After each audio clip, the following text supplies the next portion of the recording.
and why it sucks. So,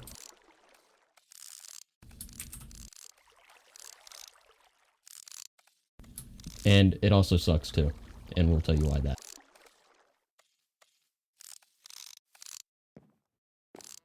The good and the bad. Okay, so What is let's the get ugly in there? started with and why it has all of these limits with OpenGL. It uses the compatibility profile on OpenGL 2.1, which is for 1.16 and lower, and on 1.17 and higher, it uses 3.2 on the core profile. The compatibility profile is a fixed function based process, which is Test.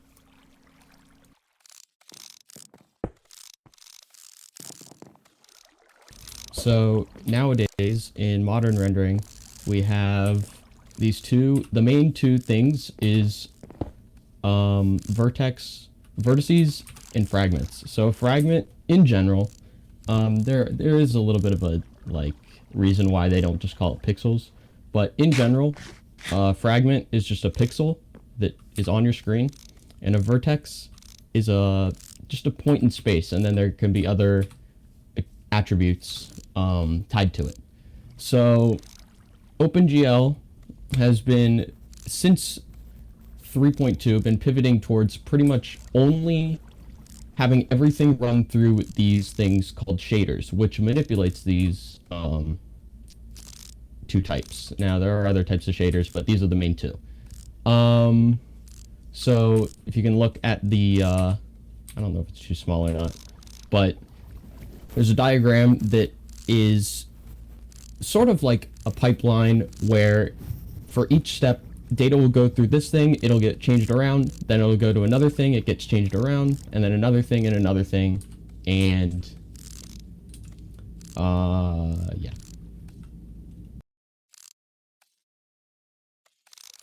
Yeah.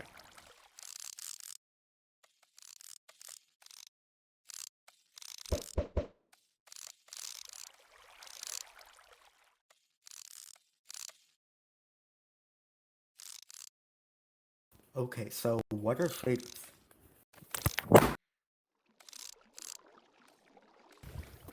Shaders are the core of modern graphics. They are used per vertex and per pixel, and they run your own program instead of relying on OpenGL to add them. Modern pipelines require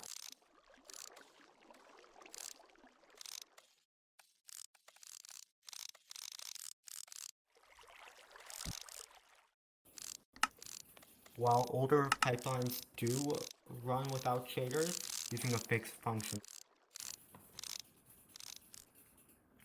The fixed function pipeline is rarely used today because of its limitations and because of issues with it, such as not being able to interpolate manually and having a bunch of issues.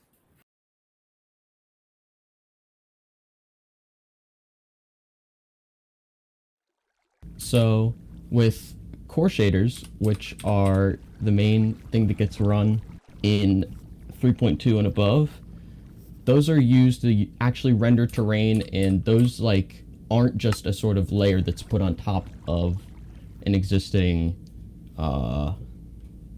thing like what would happen in a fixed function pipeline, but in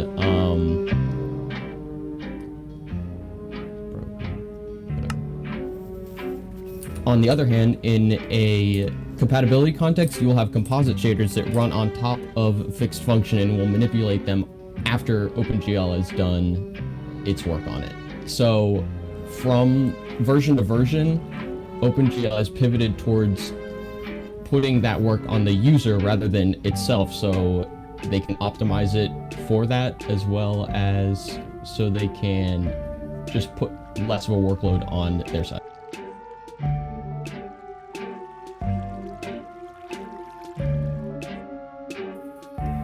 So attributes are how you store information for specific traces. The way it works is that you store everything in a buffer, and then use a vertex array object to manipulate the information in it and tell OpenGL how it's going to store it.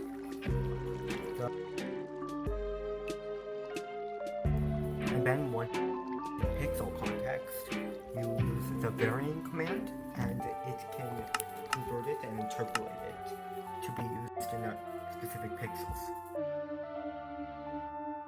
You can do interpolation manually, however, it's better to have OpenGL do it for you. Okay, so Vertex Buffers.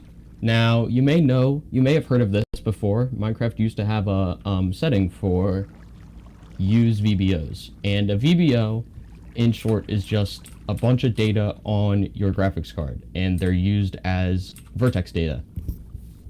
Now, back before, like, long ago, like around before 08, 07 maybe? Actually, it might have been way before that, like 02, before any shaders were even thought of. What you would do is you would send commands in a thing called immediate mode, where you would just say, okay, put this vertex on the screen, now put this vertex on the screen, now put this vertex on the screen. Each time it would have to go through the driver, then the driver would have to communicate with the GPU. It was very slow, it was very time consuming. Nowadays, and what makes more sense for, you know, stuff like models is just put all that data in a buffer and then send the whole thing to the GPU. The driver doesn't really have to do much of anything. Now, now pretty much everything is rendered through VBOs, and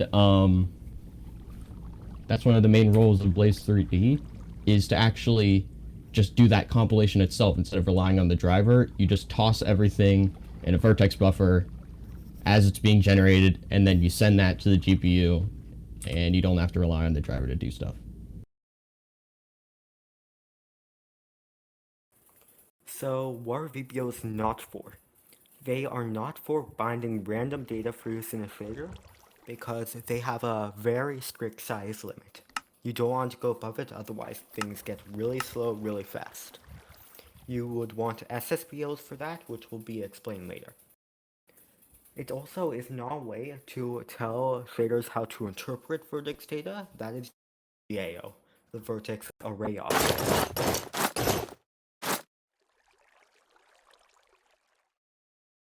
Alright, so one of the ways that can be easily done, or not easily, one of the simplest to understand methods for optimization with things like VBOs is with batching and instancing.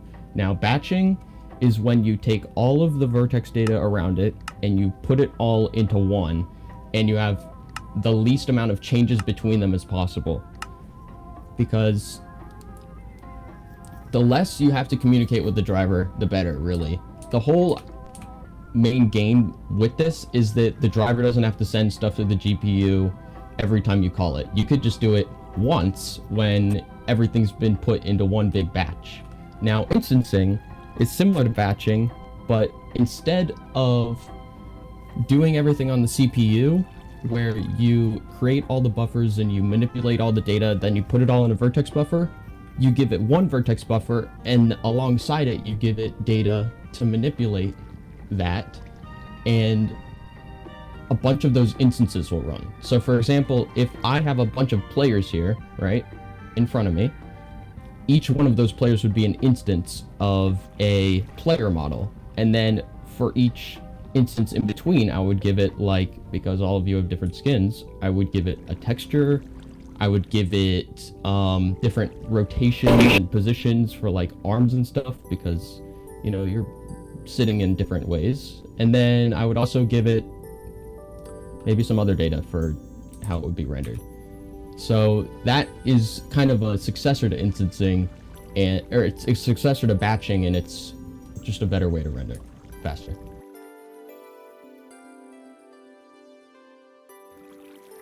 So now it's time to talk about modern OpenGL features. These are features that Mojang avoids using to be compatible with devices, but can be very powerful if used right and can provide major performance improvements, which is part of what sodium does. The first one is SSBOs, which are cellular storage buffer objects. They allow you to create pass a bunch of data in a buffer to shaders and use that data for stuff like instancing. The second thing is direct state access. It allows you to easily create textures and modify other states faster, like creating textures and allocating them. And the third one is probably the most powerful one. It's called compute shaders. It allows you to run a general task, not just graphics, on your GPU much faster than you would on a CPU.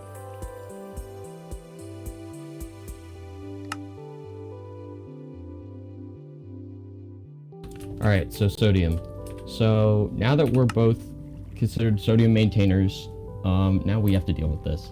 So right now, and back in sodium 0.1, what we did was this thing called multi-draw indirect. Now, this is a method sort of like instancing, but it's even more steps to get the driver to do less stuff.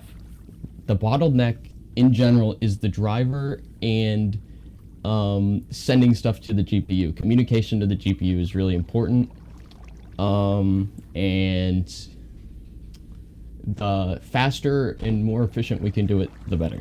So all of Vertex data, every single chunk here, or every chunk in a region, which is 8x4x8, gets put in a Vertex buffer.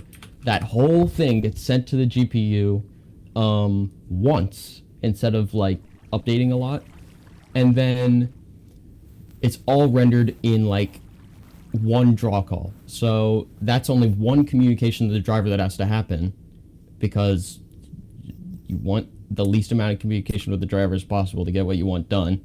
And in general, that just speeds it up for most things. Now, one of the problems with this though is that it's very modern. So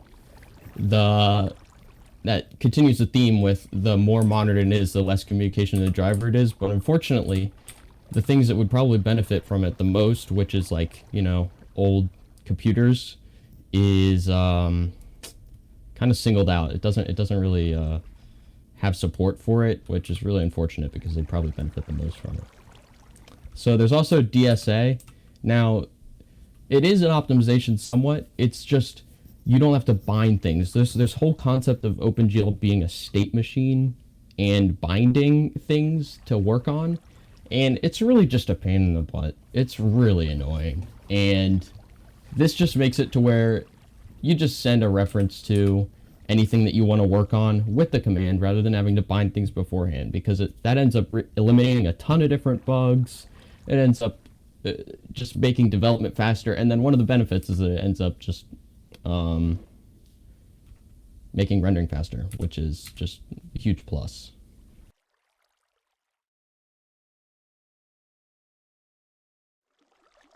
Okay, so what can we do in the future to make things even faster? Well, what's being looked into right now is full entity instancing, which is being looked into by a few people, notably Burger, and it has many other improvements, and it's generally a success, and generally a to other things like Iris's entity batching. Translucency sorting, which will be explained in a future slide, and in the far future, possibly doing this. However, we think that's unlikely.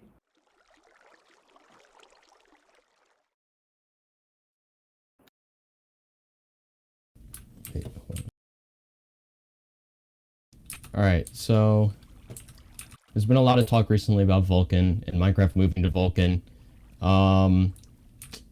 Yeah, it's a lot. So really a lot of thought has been going back and forth. There's a bunch of different devs that have been considering like different backends and stuff, but the main problem with Vulkan in Minecraft is mods expecting OpenGL. There are many mods that mess with OpenGL and just like raw rendering, and it ruins a lot of compatibility. In 1.15, when Blaze 3D got created and put into Minecraft, a lot of the functions that call to OpenGL were kind of put in this sort of in-between area, which is called render system for Blaze 3D. And we can mess with that all we want, but as long as any mod makes one single OpenGL call, it ruins, it crashes. It just crashes. Like, there's nothing it can do, really. So, avoiding this is almost impossible, right? Like, it doesn't make sense to override them, and we can't override them because we can't mix into libraries. So, another thing that there's a problem with is shaders. Shaders are not the same in Vulkan as they are in OpenGL. Some things work, some things don't. There have been compilers made to sort of go between OpenGL shading language and Vulkan shading language, but there are also these things that rely on old OpenGL, and because Vulkan is so new, it just doesn't understand it. So there's a lot of work that has to go into that for translation, which is kind of a pain, and there are also things that just have incompatibilities that there are no replacements to. So in that case, like, there isn't really anything else we can do. However, there have been some developments on considering making some sort of thing part of Quilt or part of something that would be like a layer that anyone could use that is more abstract than Blaze 3D that could be used to render anything. So everything that would potentially have an OpenGL call would instead use this layer, and we could replace it with Vulkan. But what it's been looking like recently, and even with all of the attempts that have been going on, is that might not come for quite a while, but it is a potential, and it would take a lot of work. Here's my favorite part. Drive racing. Oh, your mic is kind of dead.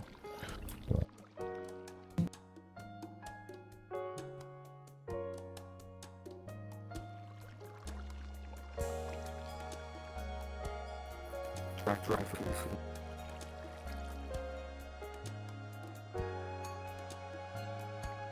Unfortunately, IMS is going through some driver issues right now.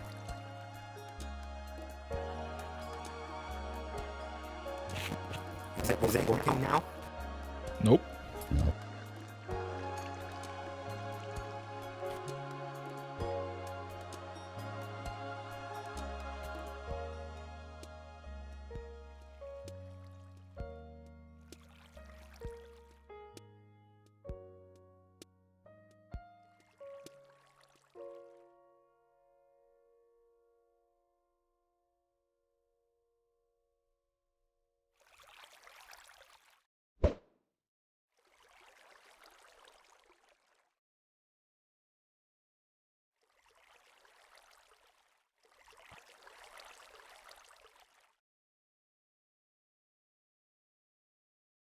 Do you have his script, Bunger?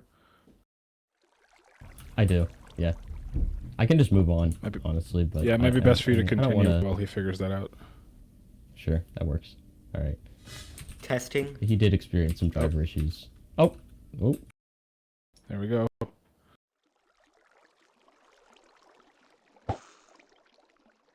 Bro. True. Okay, so about driver issues. Some drivers just don't care about supporting modern OpenGL. NVIDIA is the best one, followed by AMD having some major issues, then Intel just blowing up, and then Apple. So, recently, I did want to talk about this. There was a bug that was put on Apple's bug tracker recently about the blatant, like, non-support of OpenGL, and it was marked as won't fix, which, you know, is a little scary, right? Because many apps require OpenGL and rely on OpenGL and don't have another option to go to other than a full rewrite almost.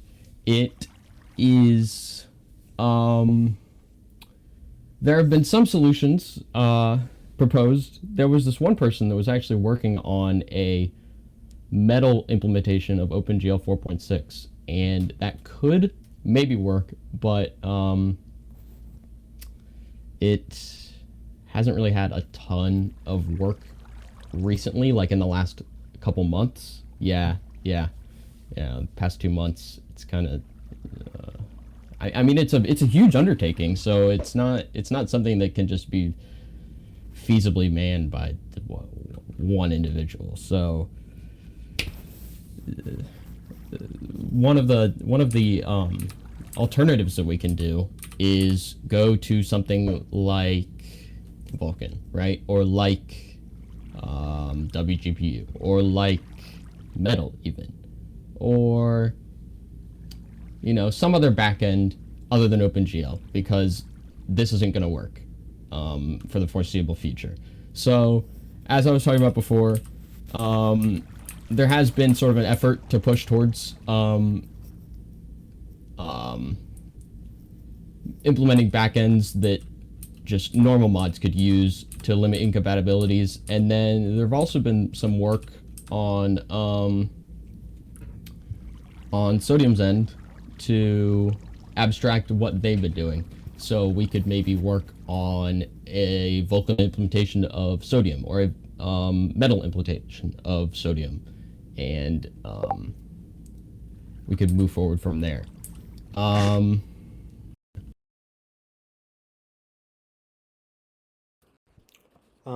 A small note about the last one. Apple is actually talking to me about the M1 issues. I didn't know this. Seriously? Yes. So, Sodium 0.5 will not support macOS. Why is that? It's because Apple, as we said, ditched OpenGL support quite a while ago, but it's unrealistic to completely drop support. So what can we do in the future? So other than our options that we were talking about, this seems like a big contender. Zinc is a Vulkan implementation of OpenGL. Now, there is an existing, already like heavily backed project that goes from Vulkan to Metal, and Metal is pretty much the only thing that Apple wants to support right now. So Vulkan is nearly 100% supported through Molten VK, right? But is it really more strict? Maybe somewhat, but it's not. It's much more usable than something like Apple's OpenGL driver that, like, it partially works. Like anything would be better than that, honestly. So Zinc is a project that's been worked on for about a year now ish. And one of the main problems is that OpenGL and Vulkan are hugely different, right? They many of their calls, while like states, like things like states are similar. So like you know, if you want to draw with like triangles versus like, you know, a triangle fan or like a triangle strip or something like that, those kind of constants are the same, but the way that things end up being rendered and the way that buffer management works and stuff like that are completely different. It is not a one-to-one thing. So Zinc has been an attempt by a group of Mesa developers to patch that hole that seems to be missing in the rendering ecosystem right now. And it's been seeing some major improvements, really, over the last few months. And hopefully within maybe the next year, that could become an option for us if we find that implementing a new backend is too difficult for us as like a small team. And this would be the pipeline for Minecraft, is to go through OpenGL to Zinc to Vulkan to MultiVK to Metal, and then it would finally render. And Jesus. we hope that that would be with minimal overhead.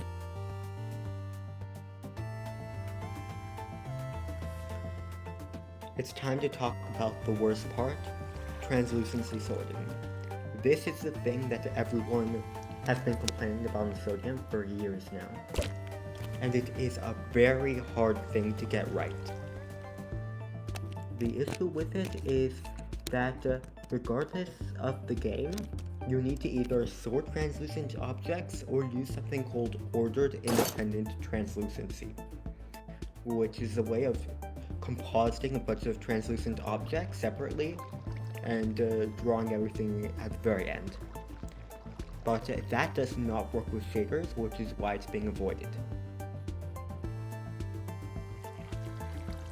And then I just want to add that neither of those options are easy to implement. It's very easy to get both of them wrong, and it will definitely be a pretty big undertaking for sure. So yeah, right now what Minecraft does vanilla is it will sort if you move, if you turn the camera, if you change any blocks, anything that is translucent, the entire chunk will be rebuilt and sent to the GPU. It is so slow. It is so slow. So one of the ways that has been proposed with Sodium is just to sort it on the GPU. You don't have to send new stuff to the GPU, and that's kind of one of the main reasons why it hogs so much time. Like, it pauses so much.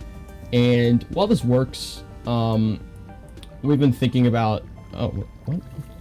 You really don't use OIT? Okay, well, I guess that's fair. Considering it as an option, though... What? Yeah, that's fair, yeah.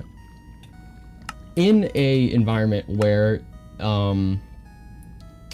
shaders wouldn't be worried about, I just want to talk about this anyway, because it could be an option for non-shader rendering, is the way it works is most translucency stuff, when it's rendered, it isn't like you can do it in any order. But what you can do in any order is additive transparency, where you basically add the two values together. That can be done in any order. So the base main way that order independent translucency works is it tries to emulate other types of transparency through additive transparency, and it kind of works, but there are definitely problems with it, and it doesn't look good in like side-by-side comparisons, but it's better than if we decided to do nothing at all, because it's a bug that needs to be considered.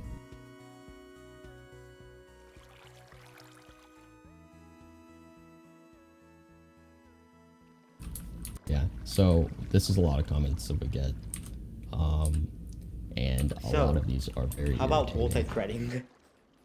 This is why I hate multi-threading.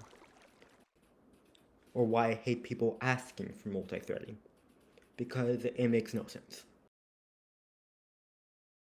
The reason why it makes no sense is because Minecraft is already pretty multi-threaded. And it doesn't just... You can't just multi-thread something... you can't just multi-thread everything. It causes a bunch of thread issues and Yeah, so how you access things.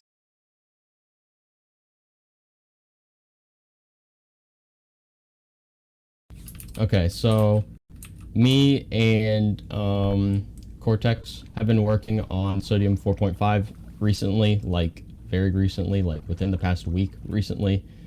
Right now it requires OpenGL 4.6, and that does kind of restrict a lot of the user base, but honestly, it's been kind of we've had a lot of talks about it. We're still not completely sure about it, but it older devices are something that we definitely need to consider. But for now, just for ease of development, because of all the changes and the potential, you know, like because development is moving so fast, we're just gonna stick to 4.6 for now, and we're gonna keep supporting new updates and stuff for 4.1, 0.4.12. My bad. All right. And then if you have any questions, toss them now.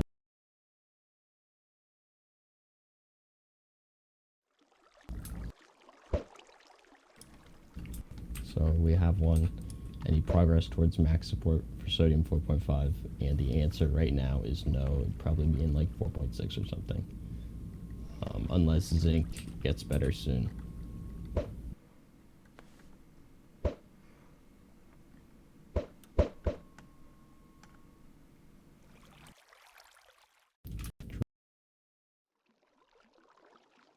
So the question that was asked is there anything that mods can do to make their implementation of OpenGL easier?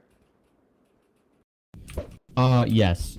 One, use GL State Manager, don't use main calls, but that's not always a possibility. Because GL State Manager is very restrictive. There's only a few, like, there's many calls there that aren't implemented that need to be implemented. Ezra, no.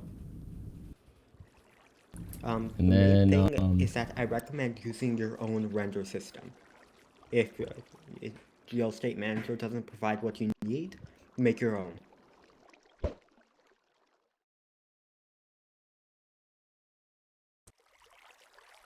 How have different OpenGL implementations cause development issues? I'm doing that right now.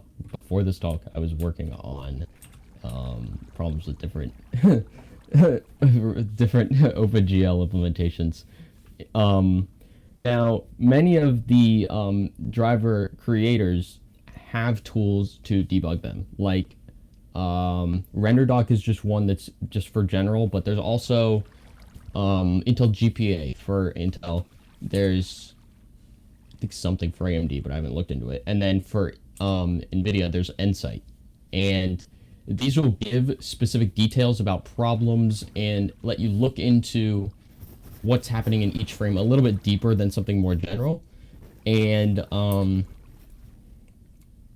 it's still a pain. It's a pain. Like, there are chunks that render right now in 0.5 in NVIDIA that just don't render in Intel. It's a huge pain, and yeah. Your Vulkan mod, I think we covered that mostly, but So any plans for Vulkan graphics mod? As we previously stated, no, we don't believe it provides that much of a benefit to warrant it.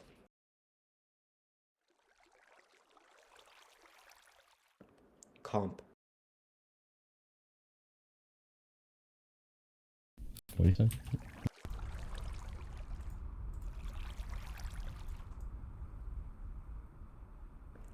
Complementary reimagined.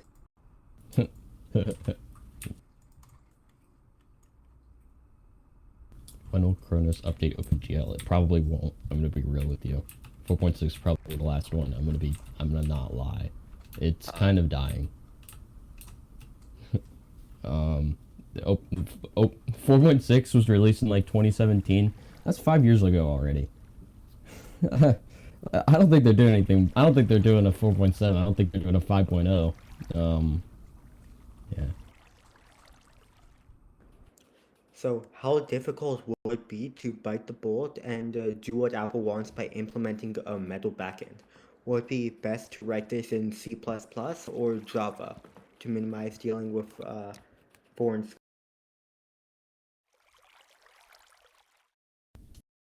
So the best way that would happen for supporting metal is if LWJGL had bindings for it. The way that Minecraft communicates with OpenGL and would communicate with Vulkan is they have these things called bindings, which basically go from Java calls to OpenGL calls. And there are none for metal, I don't think, right now. But if there was, it's still just a huge pain. It's slightly less difficult than making a Vulkan implementation. I'll say that. And then there's also things that Minecraft does, like use triangle fans, that metal just doesn't support. So I don't really know what we would do there other than like try to emulate them, but it would require a lot of refactoring to get it working. Okay, my GPU is old, so I don't know if I can even play Minecraft anymore because now it provides OpenGL 4.6. Oh my god.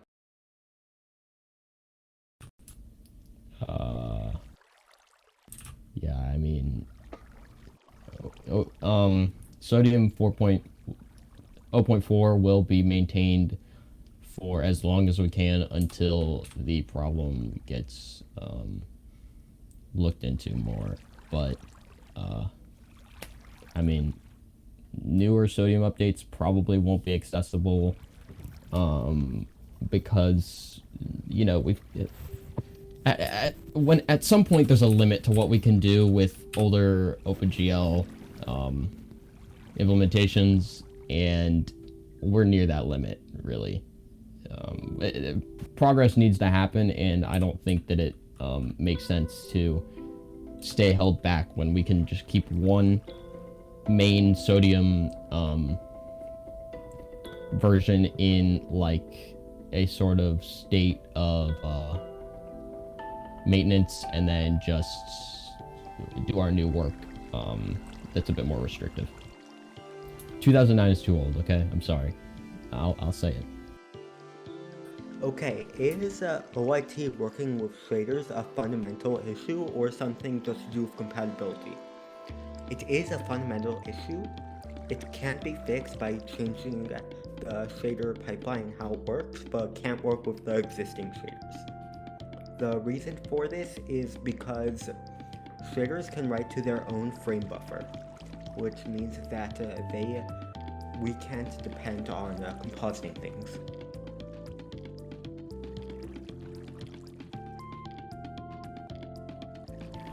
How much is Frappy being considered, if at all? Should I do this one? I haven't touched Fabric Furniture API at all yet.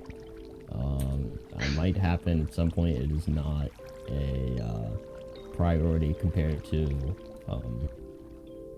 some other things right now, because, you know, in the end, right now at least, Indium will continue to be supported, I think. Like, I'm pretty sure, like, I haven't been tracking their development necessarily, but that should be enough for now, because implementing Fabric Rendering API would take a while. It would take a while, and right now, when so many other things about how Sodium renders things are being changed in 0.5 right now, I don't think it makes sense to try and do that until we've sort of hit a state to where we can, like, where the code is a bit more solid, I guess. Yeah, well, Indium got updated really quickly because we didn't make any big changes to Sodium for the 1.19 release. It's just 0.4 but updated, really. Yeah.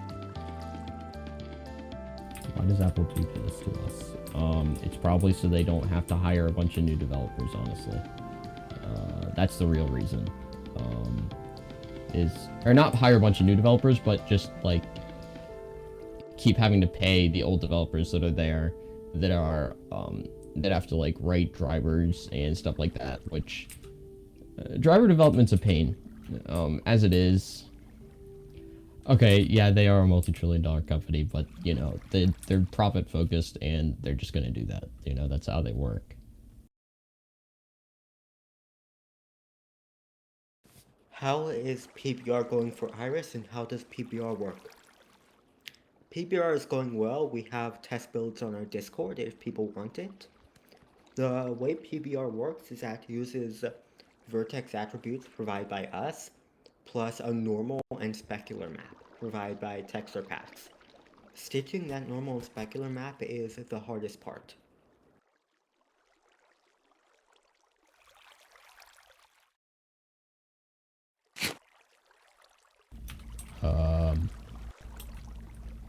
I feel like Linux, just out of the box, has better support for older GPUs getting 4.6 support in general.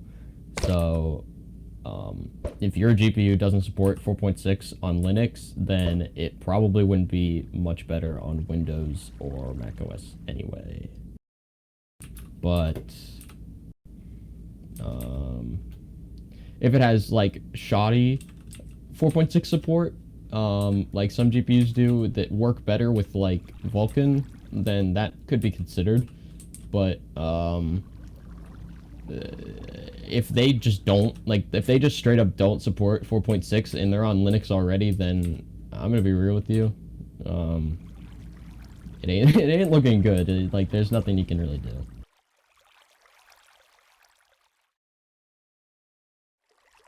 Why not abstract the entire Minecraft rendering pipeline with something like BGFX? I actually That's a wanted to pain. make a slide on this, but I thought it would be too much. The reason why we don't believe it's feasible is just because mod compatibility, same as Vulkan.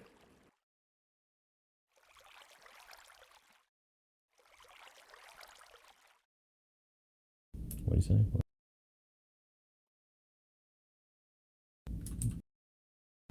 Ooh, so there are definitely some really good places to learn graphics programming. But like Learn OpenGL is good. Yeah. That's really good. But there are definitely some other really good resources for Vulkan. They're all in my bookmarks. I should probably post them somewhere. I should make like a gist or a gist or whatever. Not gist. And there's also a lot of resources that just come from word of mouth. Like, you can just ask me in Discord. You could ping me, and I'll like give you the, you know, the rundown on a lot of things. Because there's a lot of things that you just kind of have to discover yourself when you're working on graphics programming, because it's not a big field necessarily, and a lot of times you'll end up like trying to Google something, or, you know, just find something, and, you know, the last result is from like someone in 2009 saying, how can I do this, and then it has no responses, and then it's kind of a pain because of its kind of lack of popularity. So you could probably just ask people in the community and they can give you some good info.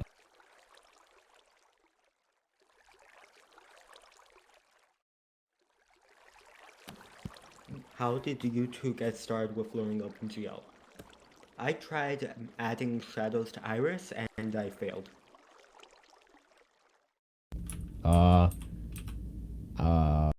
I started with Vulkan because, well, no, I started with OpenGL from Minecraft a little bit. I was kind of dabbling in it, but then I started actually writing real rendering code like a year and a half ago when I was working on Blaze 4D, and that was where I then sort of started moving to Sodium development, because I'm like, because by the point that we'd gotten with it to where we just needed new optimizations, I started looking into Sodium, and that was kind of where I learned OpenGL actually. So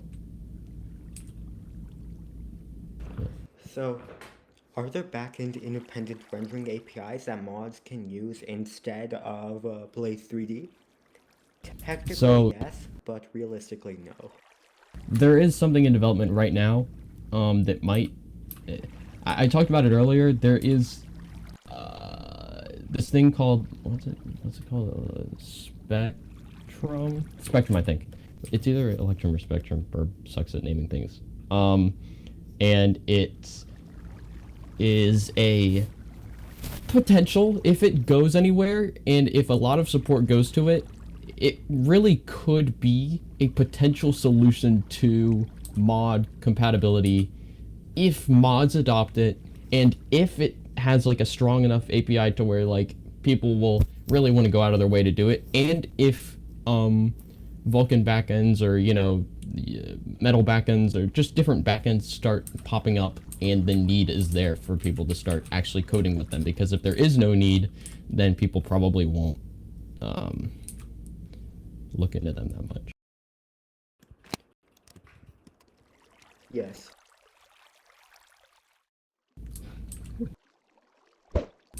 No. Would It's using not. OpenGL 4.6 and Iris improve it, putting sodium aside? Yes, but not that much compared to sodium. Sodium would not be put aside from Iris improvements due to 4.6. 4.6 is like a it's not just a magic solution. A lot of work has to be put into it, and honestly, at that point, you might just be, you know, re-implementing a lot of sodium like strategies anyway that sodium's already done. It's kind of like reinventing the wheel, really. What's the best language to learn graphics programming on? OpenGL, probably. For now, OpenGL until for something just easy learning, comes up, but I if you don't want an recommend- abstraction. But I recommend using Vulkan once you learn everything about OpenGL and the basics. If you start out with Vulkan, you will not. It's a pain. It's very painful.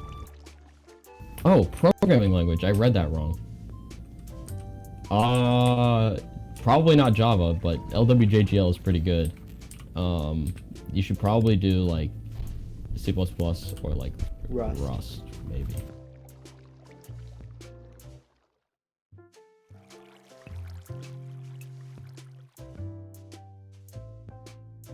They don't. They don't. They just give you more options, really. Options that don't exist on previous ones that, you know, those options are the main, you know, selling points for why we want to transition between OpenGL versions. And the lack of options really means there's like a lack of things that you can really do to like progress, and that's why we update. So yeah. Also, the reason that these options actually give us better performance is the main reason is just like, you know, with hindsight, a lot of these changes might seem like obvious now, but you know, you have to think back to the times of like when a lot of, you know, OpenGL was created. I mean, like, when was it made? Like 94, 95? It's a long 96, like, or whenever it was.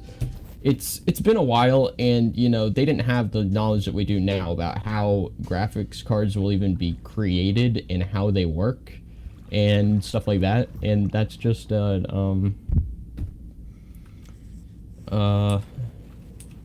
thing. How long did it take to make Iris work? Depends what you mean by work. That's Never. all the questions we have.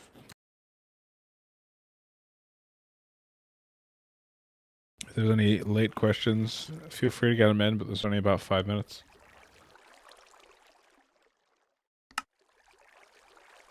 Yes, that's all we have. That was a lot of good questions, yeah. Okay, cool. All right, cool.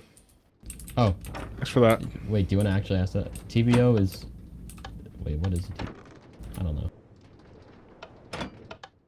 Texture Suddenly buffer tons object? of questions. Ooh! Oh, that is a texture buffer object. They're the same thing. They're the same thing, except they use different APIs. SSBOs are just, like, way easier to work with. Okay, that's it.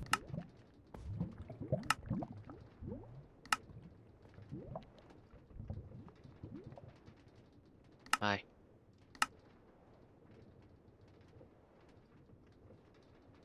Correct.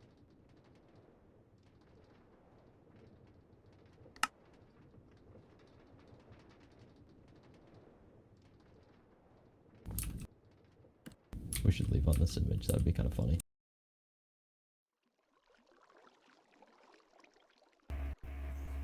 Don't forget, y'all, in about 10 or so minutes, we will have the judging for the BlanketCon build-off. This is your last chance to put whatever you want in.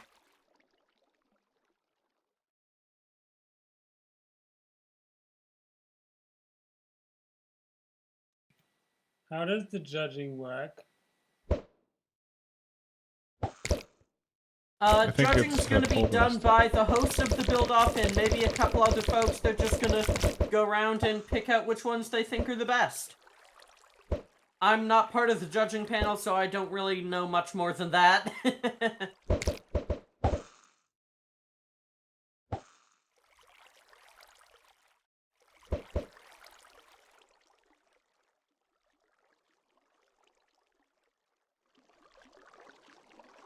If you don't know where the build off